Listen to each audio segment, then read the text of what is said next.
All right, good morning. Thank you to everyone who are joining us today for this really exciting webinar that we are really happy to present to you today, Demystifying the Legislative Process.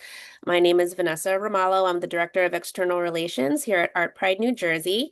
I am a light-skinned woman. I am wearing a multicolored scarf with my hair up in a high bun. I have a tan colored shirt and large gold hoop earrings. I am joining you here today in Burlington County in my home office. I'm super excited. We're going to be talking today, giving you a little bit of a window into the legislature and the legislative process as a way to support and build our knowledge and skills around our advocacy work as within the arts sector. And so before we get started into that, we also have some really exciting updates to share about our recent trip to Arts Advocacy Day in Washington, D.C. And with that, I'm going to pass it off to my colleague Vince, who is our core organizer for the amazing trip that we just had. And he's going to share a little bit more with you about how that went. Good morning, everyone. If you don't know me, I'm Vince Hall, Director of Advocacy Operations for ArtPride New Jersey. I'm a Black man in his late 30s. I have a floral shirt on, and I'm in front of a white wall in my apartment in Philadelphia. So I just wanted to quickly recap our trip to Capitol Hill. We had a great time. We were able to have a bunch of meetings and have great conversations about the NEA, the NEH, the IMLS, arts education, and a few tax positive bills for artists and theater companies alike. This is a great opportunity. Each year we get to go down and talk about the importance of the impact of the arts in New Jersey and the importance of public funding through the NEA and the NEH. Like I said, we were able to have 30 advocates from 13 arts organizations across the state join us, two student groups from NJ Thespians and Arts Ed New Jersey. We were able to meet with both Senators Kim and Booker's office. And we were also able to meet with most of the House representatives, except for Donald Norcross's office. Unfortunately, their staffer was sick. But this was a great opportunity for folks to come down, like I said, meet face to face with staffers and representatives and be able to have a conversation about the arts and what it means to them and their district and what their organizations do in the programs and the communities that they serve. With that, I'm going to pass it off to Sam Bender, who's the associate at Public Strategies Impact, who's going to talk more about the legislative process. Thank you, Sam. Hey everyone, how's it going? Sam Bender. I am a white woman. I'm wearing a black shirt. My hair is clipped back in a black claw clip. And behind me, I have a pale background in my little monstera plant. How's everyone doing? So we're going to be talking about demystifying the legislative process and talk about how you can be better advocates and what is most impactful. What I'll say is I love talking about the legislative process. I get to do it every day. It's kind of why I'm a lobbyist. This is my favorite thing to talk about. So if I'm talking too quick or it feels a little complicated, just raise your hand and I'm happy to answer questions and break it down a little bit. We can go to the next slide. So this is oh, I see we'll have a Q&A at the end. So this is just good links, a good overview. You can find out like what legislative district you're in. The on the right-hand side, this is like your congressional districts, but if you go to this link, it will show you all 40 legislative districts that you're in. You can find your members at the legislative roster, assembly committees, senate committees, and legislative leadership. So just good links to have if you're interested after the meeting and want to kind of go through. And I assume that we'll be sending this PowerPoint to you guys after. We can go to the next slide. So legislative leadership and their roles. So the main two is the Senate President, who is Senator Scutari, and Speaker Coughlin, who is the Speaker of the Assembly. So these two are, they are driving the agendas, they're kind of setting the priorities of their caucus, and they're kind of like the final say and what bills can get done, what the priorities are. Um, so for example, like, we could be pushing a bill and really, really, wanting to get it done. But if like legislative leadership is like, we hate this bill, like it's not going to happen, it makes it a little bit harder. And if you want to get something done quickly, sometimes you'll try and meet with legislative leadership and their staff to talk about it. And then some other pieces of legislative leadership you see here, you have Majority Leader Ruiz in the Senate, you have Majority Leader Greenwald in the Assembly, and then you have two minority leaders in both the Senate and Assembly for the Republicans. So the majority leader kind of is like second in line. They help the Senate president and the speaker, with the priorities to keep things going. And then the minority leaders of their Senate and Assembly Republican caucus also kind of push the priorities of their Republican caucus, and then usually argue a little bit with what the Democrats are doing. And you see you have Majority Leader Greenwald, Minority Leader John DeMaio, and Minority Leader Bucco. But yeah, they're kind of like the backbone of their caucuses and their respective parties in pushing the priorities forward. Um, and we'll talk about this a little bit more, but like when it comes to like budget negotiations and stuff, it's usually going to be like governor, Senate president, speaker all together in the room. We can go to the next slide. So, legislative timeline and overview. So, as like a really broad overview, New Jersey has 2-year legislative sessions. So, we just started our new legislative session January 16th, I believe. So, when the new legislative session starts, all the bills, if they haven't been signed into law, restart. So like for example, like me and Vanessa have worked on this live theater tax credit bill. We got it through one of the Senate committees, but we didn't get through in the Assembly and it didn't go to the governor's desk. So now we have to restart the process on that bill. So usually the way the 2-year cycles work is January to March, you have committees. This year, the governor was sworn in. If you have elections, you have new members sworn in. And the State of the State happens in January. It's like the state version of the State of the Union. The governor comes, does, her State of the State address, kind of talks about where we're at in New Jersey. And this year, because it was an election year, Governor Murphy did his last State of the State, and then Governor Sherrill was sworn in. And then also the governor will do their budget address in February. This year it did happen in March, and that was just because when you have a brand new governor, the legislature will pass a law saying that they can do their budget address a little bit later since they're drinking from a fire hose and trying to figure out everything that's going on. And then March is kind of when budget break happens. So they'll finish up their last few committees. They'll probably, the budget hearings, or budget committees will start doing public hearings. And then March and April, we usually have a break. This year, again, it's a little bit later because the budget address was later. So this is when the Assembly and Senate budget committees do their hearings with all the different commissioners. So, like all the different commissioners will come, they'll do written testimony and talk about, the budget that the governor proposed and why they support it and what their priorities are. And then this is a good opportunity for the legislators on the budget committees to ask the commissioners questions about their priorities, maybe push back on some initiatives that have been that were included in the budget that they don't agree with, etc. And then May and June is when committees start picking up again. They finish all their budget hearings. And this is probably one of the busiest times of year. Committees are meeting, in June, like budget negotiations will start with the governor, the Senate president, and the speaker. Um, you know, Usually like the last week of June, by the way, the budget negotiations will be finalized. And the budget in New Jersey has to be passed by July 1st, or else the state will shut down. There's definitely times where you're in the state house and it's, just is 12 a.m. just turned July 1st and they'll stop the clock so they don't have to shut the state down until they figure out the budget. That hasn't happened for the past few years, but it's always a risk. And then from July 1st to August, we're on break.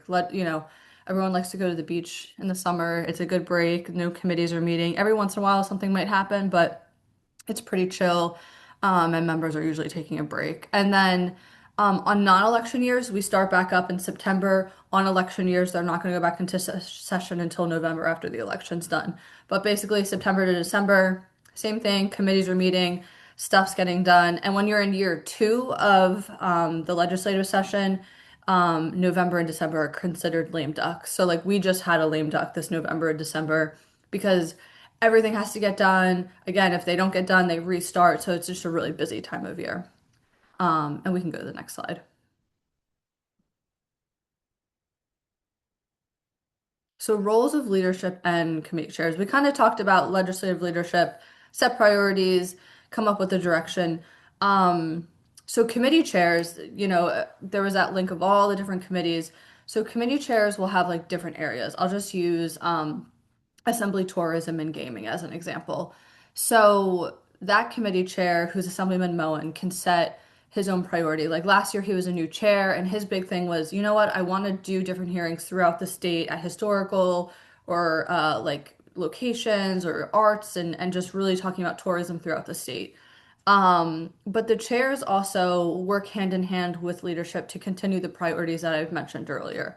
Um, so if there's a priority that the speaker has and it's a tourism bill, that becomes the chair's job to kind of shepherd that through their committee. And as I kind of mentioned, chairs also have their own independent initiatives and their own policy areas. So um, chairs get reassigned usually every new legislative session, so every 2 years. Sometimes they stay the same for a really long time, but as like retirements happen and stuff, um, there's like new people that come in and stuff. And we can go to the next slide. So roles of committees, it kind of goes along with policy chairs or what I said about the chairs. They're going to focus on specific policy issues. They're setting the agendas.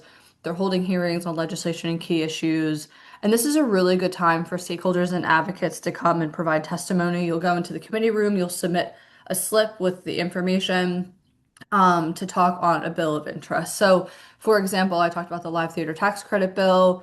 At that time, Vanessa came. She, testified on behalf of ArtPride, talked about all the benefits of the live theater tax credit bill and why it was really important. And then that's a good opportunity for members to like ask you questions and you can answer. So it's like a good place to really talk about your position and advocate to members. And if you can't make it, you can always submit letters too to the committee before the hearing.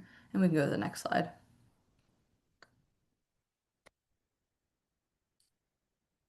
Importance of building relationships with legislators. I think that when you talk to your in-district legislator, so for me, I live in Senator Beach's district, Majority Leader Greenwald, and Assemblywoman Kane.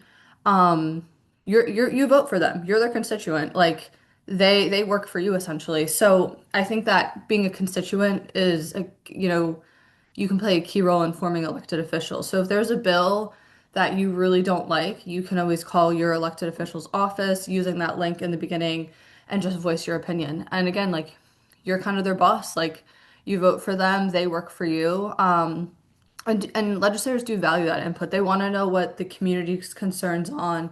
They want to know about your policy ideas. They want to know about your thoughts on pending legislation. And they have staff in the offices that are directed specifically for constituent services.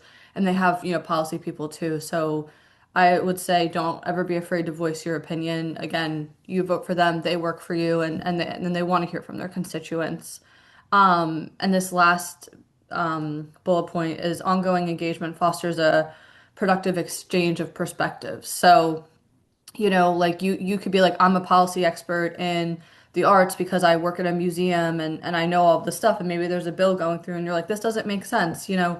I represent like a lot of different groups and we always, kind of follow up with doctors to let them, or not doctors, sorry, I'm thinking of the doctor groups, but like I represent a doctor group and like we follow up with legislators when they do bills that the doctor's like, this doesn't make sense. And you can use your own subject matter expertise to follow up with legislators and give them your perspective. And we can go to the next slide.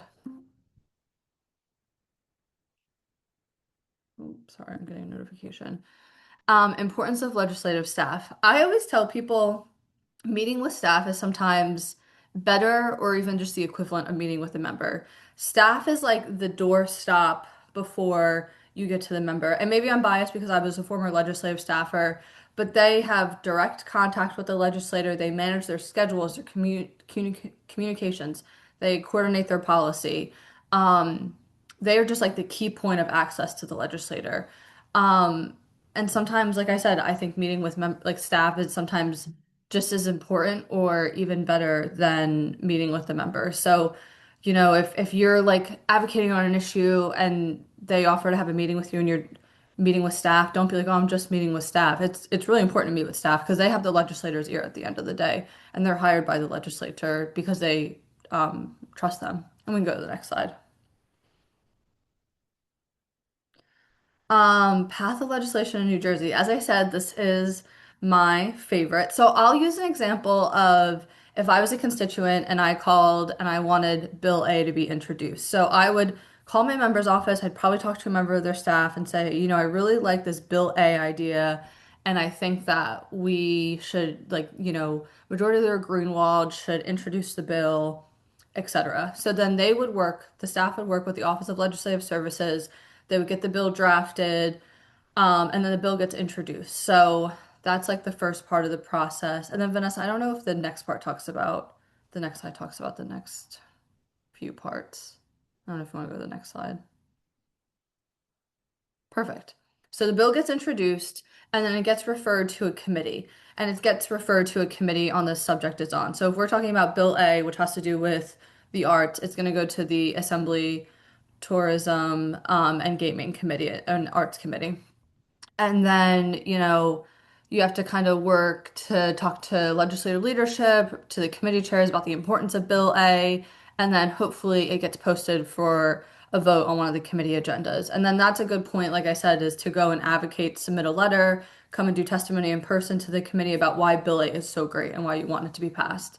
And then I will say, usually in the Assembly and sometimes in the Senate, the bill will get referred to another committee. So maybe it's Bill A goes to tourism and then there's like money attached to the bill, so then it has to go to appropriations. Same thing sometimes happens in the Senate. But just keep in mind, Bill A would have to move through both Senate and Assembly committee process, and then it will go into second reading, meaning it can go directly to the Senate or Assembly floor for a vote. They have to be the same version of the bill. You can't have Bill A and then Bill A1 with little changes. They have to be the same part of the bill. And there's a lot of processes that make sure that these bills are the same. And then I think we can go to the next slide. Yep. And then so it goes onto the committee floor, or sorry, on the Senate and Assembly voting floor. It gets voted on by the full um, Senate and full Assembly, and then it will go to the governor's desk. And then the governor has 45 days to sign the bill. The New Jersey governor also has power to conditionally veto the bill. So if there's like certain things in the bill that she wants to change, she can conditionally veto it. Then that would get sent back to the legislature, and they either agree or disagree with the conditional veto. They usually agree. It's kind of rare that they disagree with it. Um, and then yeah, it gets signed into law. So the governor's office has 45 days to kind of look at the bill, and we can go to the next slide. Yep, governor's action and law. We go to the next one.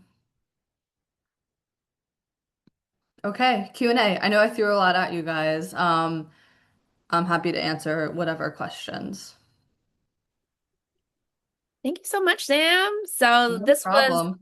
yeah, this was really just a really kind of introductory 101 overview. It was a good amount of information. But if we have any questions for Sam, happy to answer them now. I can also support with questions as well that pertain to ArtPride New Jersey's advocacy efforts and how they relate to the content that Sam just provided.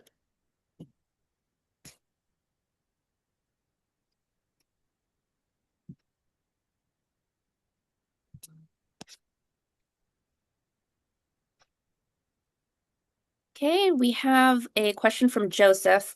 Hello, and thank you so much for these insights. What strategies would you recommend for unresponsive offices? That's a really great question. That's a good one. And let me tell you, as a advocate in Trenton, I definitely run into the same thing sometimes. Um, Unresponsive offices is tough. I would make sure you're reaching out to all three of the members, so your senator and both assembly members in that same district. And sometimes if you can get in touch with one of them, it might be able, like you might like they might share an office. You're talking to the same staffer that like works for all three, whatever. Um, I would, keep calling the office, leaving messages, and just trying to get in touch with a staffer. Um, I definitely run into that issue even as an advocate and a consultant.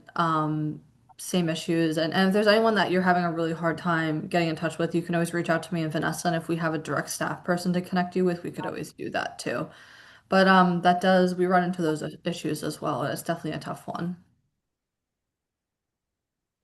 I know we also try to keep tabs on different events that some of the members might be attending. There's different kind of legislative events. There's like luncheons.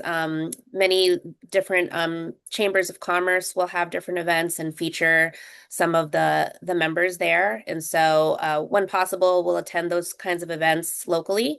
And that's sometimes an opportunity to just introduce yourself, get FaceTime, and then also their staffers are also present. And so that's a good opportunity to grab a card of their staffer and just, getting that little moment of FaceTime often takes away some of that anonymity. And they might remember you later on when you go to follow up with an email.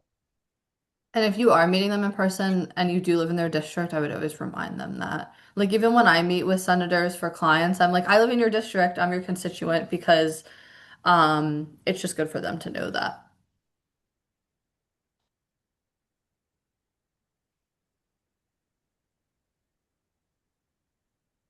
The events are like mostly, sorry, where can you find more information about the events? They're mostly like online. I don't know, Vanessa, you're very good at finding the events. What do you usually use? I feel like you're like on email lists and stuff. Yeah, I join all the email lists for different chambers of commerce. If you look into just like local email lists related to like, local businesses and things like that. Oftentimes some of the members themselves will also have their own email lists and they'll share some information of different places they'll be or town halls they're going to be hosting. So just some of the ways. And then you can also reach out to us. We try to keep tabs on as many members as possible. But if I know folks are, looking to attend those kinds of events, I can look back into all the different emails that I've received and share anything with you that I may have received. Oh, and one other thing I'm thinking of about like unresponsive offices, and I know this is easier said than done because like Mondays and Thursdays during the day people usually are working, but if you have the opportunity and you're trying to get in touch with a member and their committee is meeting, you could always try and show up to the state house and like grab them before or after committee. Granted, sometimes they like have substitutes on committees, maybe the member's sick, not there, they have a different engagement. So it's like a little risky because they might not be there, but you could always try and do that too. But again, it's on a Monday and Thursday, and sometimes people are working. I'm also just on an ongoing basis reaching out to every member of both the Senate and the Assembly. And so I'm always scheduling meetings or looking to schedule meetings with folks. And it's always helpful for me to have a constituent present. So, always feel free to, we'll share my email at in the chat as well. But I'm always looking to, have a list of folks willing to join meetings. And so if perhaps, I've been successful in getting a meeting with your elected official, happy to let you know when I have a meeting set up and you can join me. And Mary, I will share the page for our email list sign up in the chat.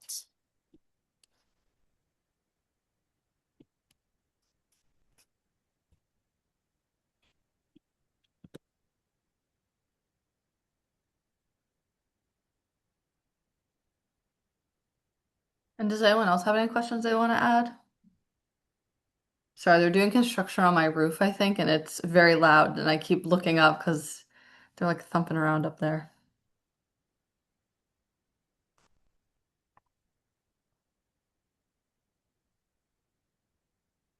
Another event to keep an eye on, if it's something that you're able to attend, is League of Municipalities. That's a little bit more focused on municipal level government, so like mayors and things like that. But folks from the Senate and the Assembly also attend that event as well. So that's, just good, another opportunity to just meet some elected officials.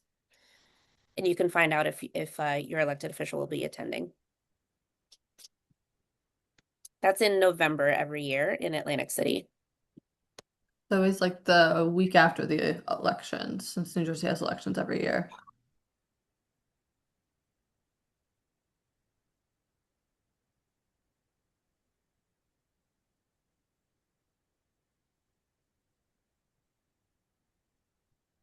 All right. Going once, going twice. And I'll add my email in if anyone has questions, they can always reach out.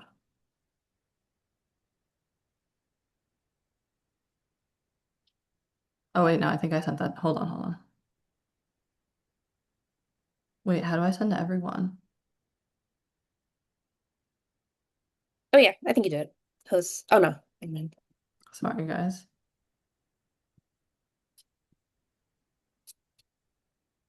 Vanessa, do you want to just add mine in? Sure.